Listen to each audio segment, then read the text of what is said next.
এই প্রথম কঠিন চ্যালেঞ্জের সামনে দাঁড়িয়ে বাংলাদেশ ফুটবল ফেডারেশনের কর্মকর্তারা তারা আন্তর্জাতিক পর্যায়ে যোগাযোগ রক্ষার জন্য কতটা যোগ্য সেটাও কিন্তু প্রমাণের পালা।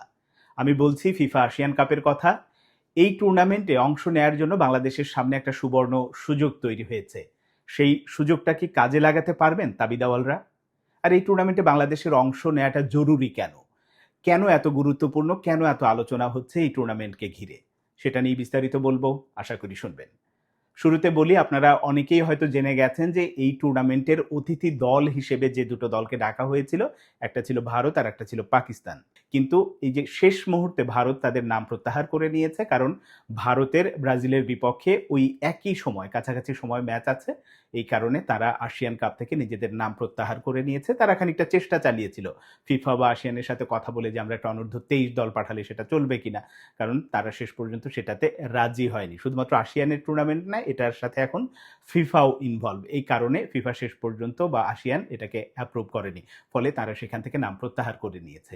এখন এই নাম প্রত্যাহার করে নেয়াতে যে সম্ভাবনাটা তৈরি হয়েছে বাংলাদেশের জন্য, যে বাংলাদেশ যদি আসলে যোগাযোগটা ওইভাবে করে আসিয়ানের সাথে বা ফিফার সাথে, তাহলে কিন্তু এই অতিথি দল হিসেবে ভারতের রিপ্লেসমেন্ট হিসেবে বাংলাদেশের যাওয়ার একটা চান্স আছে এবং খেলতেই পারে, কারণ বাংলাদেশও এরকম একটা ওই উইন্ডোতে, সেপ্টেম্বর উইন্ডোতে আসলে খুঁজছিল যে কোনো একটা আসর খেলা যায় কিনা কিরগিজস্তান বা দেশের মাটিতে চার জাতি, এরকম নানান কিছু নিয়ে আলোচনা চলছিল, কিন্তু কোনোটাই আসলে ফাইনাল হয়নি। তো এই রকম একটা সম্ভাবনা যেহেতু সামনে এসেছে, সেই সুযোগটাই আসলে লুফে নেওয়া উচিত, সেটা নিয়েই কাজ করা উচিত।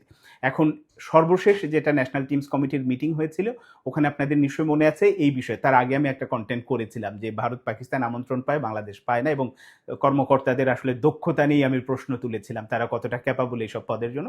শেষ পর্যন্ত ওই মিটিংয়ে এক ধরনের আলোচনা হয়েছিল এবং সিদ্ধান্ত হয়েছিল যে আসিয়ানকে একটা চিঠি দেয়া, যে আমরা অ্যাভেলেবেল থাকলে আমাদেরকে জানানো, ওই সময় একটা চিঠি দেয়া হয়েছিল। এটা একটা পজিটিভ দিক, যে অনেকটাই, যদি ওই সময় জেনারেল সেক্রেটারি চিঠি দিয়ে থাকেন, কারণ আমার ওই জেনারেল সেক্রেটারির উপরে খুব বেশি আস্থা বা ওই রকম দক্ষ লোক তিনি না, সেটা মোটামুটি জানি। এই কারণেই ওই আস্থার জায়গাটা নেই। যদি তিনি দিয়ে থাকেন তাহলে অ্যাডভান্স খানিকটা হলেও এগিয়ে আছে বাংলাদেশ, কারণ একটা অর্গানাইজেশনের কাছে যখন আপনি অফিসিয়াল একটা প্রপোজাল দিয়ে রাখবেন অন্যরা দেওয়ার আগে, তার মানে আপনি খানিকটা এগিয়ে থাকলেন। শেষ পর্যন্ত পাবেন কি পাবেন না সেটা পরের বিষয়। এখন এই যে চিঠি যদি দিয়ে রাখে, সেটাই আসলে শেষ বিষয় না। আর এখন যেহেতু টুর্নামেন্টের খুব বেশি দেরি নেই, বাংলাদেশের হাতেও খুব বেশি সময় নেই, সবকিছু মিলে এখন ওই চিঠি চালাচালি, মেইল চালাচালির অপেক্ষায় থাকলে আসলে হবে না। মূল কাজটা যেটা করতে হবে, ফুটবল ফেডারেশনের যিনি সভাপতি আছেন তাবিদ আওয়াল, তাকে ওই আসিয়ানের যিনি প্রেসিডেন্ট আছে তার সাথে সরাসরি একটু কথা বলতে হবে। এটা হচ্ছে যে একেবারে সাফ কথা, এর মধ্যে কোনো রকম ওই যে যদি কিন্তু আসলে ব্যাপার না, যে উনি কি মনে করবে, আমি ফোন দেবো কিনা, এটা না। ডিরেক্টলি যে ভাই আমার এই এরকম আমাদের একটা ইয়ে আছে, চান্স আছে, আমরা আসলে নিতে চাই, এই সুযোগটা কাজে লাগাতে চাই, ভারত যেহেতু নাম প্রত্যাহার করে নিয়েছে, এরকম সরাসরি তার সাথে কথা বলতে হবে। এখন তিনি যদি না বলেন, আরো একটা বড় মাধ্যম বাংলাদেশের আছে, এখন সেই সুযোগটা কাজে লাগাবেন কিনা। কাজী সালাউদ্দিন সাফের প্রেসিডেন্ট, পদাধিকার বলে একটা আঞ্চলিক সংস্থার তিনি প্রেসিডেন্ট, ফলে তার ক্ষমতা বা তার যোগাযোগ ওইভাবে আছে। তিনি যেহেতু দীর্ঘ 16-17 বছর হলো এই পদে বসে আছেন, ফলে যেটা হয়েছে যে যেহেতু তাবিদ আওয়ালের সাথে কাজী সালাউদ্দিনের ভালো রিলেশন আছে, ওই রিলেশনটা কাজে লাগিয়ে তার মাধ্যমেও যদি আসিয়ানের প্রেসিডেন্টের সাথে কথা বলা যায়, তাহলেও কিন্তু সম্ভব। এখানে ফিফা খুব বেশি যে মুখ্য ব্যাপারটা কিন্তু তা না। অনেকেই বলছেন যে ফিফার অ্যাপ্রুভাল লাগবে, ফিফার অ্যাপ্রুভাল লাগবে কি, এটার অর্গানাইজার হচ্ছে আসিয়ান। আসিয়ান যদি আসলে অ্যাপ্রুভ করে, হ্যাঁ আমরা এই টুর্নামেন্টে অমুক দলটাকে অতিথি দল হিসেবে নিতে চাই, যদি তারা অ্যাপ্রুভ করে, তখন তারা ফিফার কাছ থেকে হচ্ছে অনুমতিটা নিয়ে নেবে যে হ্যাঁ আমরা এই দলকে নিচ্ছি। ফিফার ওই বিষয়টা নিয়ে খুব বেশি বাইন্ডিংস বা বাধা থাকবে আমার কাছে মনে হয় না, বরং বাংলাদেশের ফুটবল যে ক্রেজ, বাংলাদেশের ফুটবল নিয়ে যে উন্মাদনাটা, এইটা যদি আসলে বোঝাতে সক্ষম হয়, তাহলে কিন্তু আসিয়ানও এই টুর্নামেন্টে বাংলাদেশকে নিতে চাইবে বা নেবে, এটা আমার বিশ্বাস। এখন এই তাবিদ আওয়াল, কাজী সালাউদ্দিন, তাদের যোগাযোগ বললাম, মাহফুজ আক্তার কিরণ ওনার যোগাযোগের মাধ্যম বা উনি ফোনে কথা বলে যে কাউকে কনভিন্স করবেন, ওই কনফিডেন্সটুকু নেই। উনি শুধু অলংকারিক একটা পোস্ট নিয়ে বসে থাকে, কিন্তু উনি বড় জায়গায় আছেন, এ নিয়ে কোনো সন্দেহ নেই, কিন্তু ওই বড় জায়গার যেটা কাজে লাগানো দেশের জন্য, ওইটা তিনি পারেন না।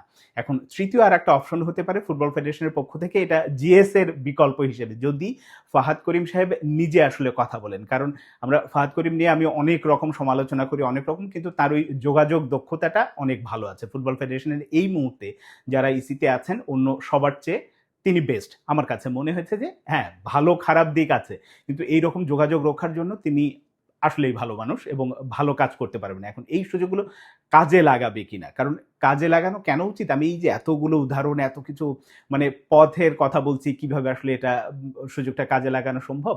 কেন বলছি? কারণ বাংলাদেশ নভেম্বরে দেশের মাটিতে সাফ টুর্নামেন্ট খেলবে। তার আগে যদি আসিয়ানের মতো এইরকম একটা টুর্নামেন্টে অংশ নেয়, আমি সাফ বাদই দিলাম। আসিয়ানে যখন অংশ নেবে এটা একটা প্রেস্টিজিয়াস টুর্নামেন্ট এবং বাংলাদেশের চেয়ে র‍্যাংকিংয়ে অনেক এগিয়ে থাকা, হ্যাঁ, সাফে খেললেও বাংলাদেশের চেয়ে র‍্যাংকিংয়ে অনেকেই এগিয়ে আছে। ভারত বলেন বা নেপাল বলেন, তারা এগিয়ে আছে। কিন্তু যদি যখন আসিয়ানে খেলবেন তখন গ্রুপ অপোনেন্ট হিসেবে কাকে পাচ্ছেন? যদি আমি আসিয়ানের একটু ছোট্ট করে আমি এই টুর্নামেন্টের আপনাদের ব্রিফ করি। এই টুর্নামেন্টে ১৪ টা দল অংশ নেবে।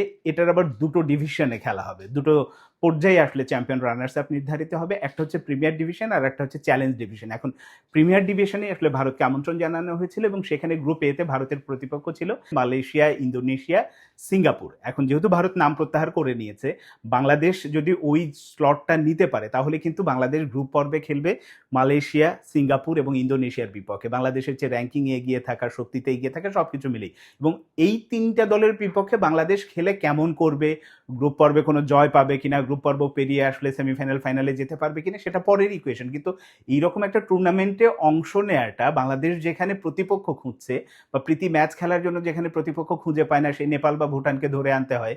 তো সেখানে এইরকম একটা টুর্নামেন্টে গিয়ে যদি এরকম বড় দলগুলো, শক্তিশালী দলের বিপক্ষে খেলতে পারে তাহলে টমাস ডুলি বা টোটাল বাংলাদেশের ফুটবলের জন্য যেটা হবে, টোটাল দলটা নিজের শক্তি, দুর্বলতা সবকিছুই বোঝা যাবে। বা আমরা রিসেন্ট সময় যে খেলোয়াড়গুলোকে হামজা, জামাল ভুঁইয়া বা সমিত সোম, তারা তো আগে থেকেই আছেন। এবার ফারহান আলী ওয়াহিদ যুক্ত হচ্ছেন, জায়ান হাকিম সম্ভবত যুক্ত হচ্ছেন। সবকিছু মিলে আমাদের যে একটা পরিবর্তিত দল হিসেবে কেমন করে বা কেমন করতে পারে সাফের আগে, সেটা কিন্তু পরীক্ষা নিরীক্ষার একটা বড় জায়গা এবং নিজের আসলে বোঝা যাবে। আর যদি ভালো করে সেটা তো আসলে সোনায় সোহাগা, বলারই অপেক্ষা রাখে না। কথার কথা ধরে নিলাম যে বাংলাদেশ গ্রুপ পর্ব পার হয়ে সেমিফাইনাল কিংবা ফাইনালে চলে গেল, সেটা তো একেবারে স্বপ্নের মতো একটা ব্যাপার হবে এবং সেটা হবে কিনা সেটা পরের বিষয়। কিন্তু ৩ টা ম্যাচ যে খেলতে পারবে, গ্যারান্টেড যে এই ৩ টা ম্যাচ ইন্দোনেশিয়া, মালয়েশিয়া এবং সিঙ্গাপুরের বিপক্ষে খেলতে পারবে, এটাই অনেক বড় পাওয়া হবে বাংলাদেশের দলের। কি বলবো, শক্তিমত্তা বোঝার জন্য, নিজেদের অবস্থান বোঝার জন্য এর চেয়ে ভালো সুযোগ আর হয় না। তার মধ্যেও আবার হ্যাঁ, কিছু ফিনান্সিয়াল ব্যাপার তো আছে। যখন পার্টিসিপেট করছে সেখানেই প্রায় বাংলাদেশ এই পার্টিসিপেশন মানেই ১.৫ কোটি টাকার মতো পাবে। আর যদি ফাইনালে যারা চ্যাম্পিয়ন হবে, এই প্রিমিয়ার ডিভিশনের চ্যাম্পিয়ন, তারা বাংলাদেশী টাকায় প্রায় ১১-১২ কোটি টাকা পাবে। তো এটা একটা অনেক বড় বিষয়। বাংলাদেশ যদি, ফুটবল ফেডারেশনের কর্মকর্তারা এই সুযোগটা কাজে লাগিয়ে আসলেই সেপ্টেম্বর উইন্ডোতে এইরকম একটা টুর্নামেন্টে খেলতে পারে, বাংলাদেশের ফুটবলের জন্য নিঃসন্দেহে রিসেন্ট সময় আপনি যদি গত ২০-২৫ বছরের মধ্যে বলেন, আসলে বাংলাদেশ তো ওই রকমভাবে বড় কোনো টুর্নামেন্টে খেলেছে, ফিফার কোনো টুর্নামেন্ট তো খেলেইনি। বড়জোর কোথাও মানে আমন্ত্রিত দল হিসেবে খেলেছে বা সেই মিয়ানমারে ৪ জাতীয় ফুটবল টুর্নামেন্ট খেলেছে এরকম। এর বাইরে এবং সেখানেও যে খুব বড় মাপের দল ছিল তা না।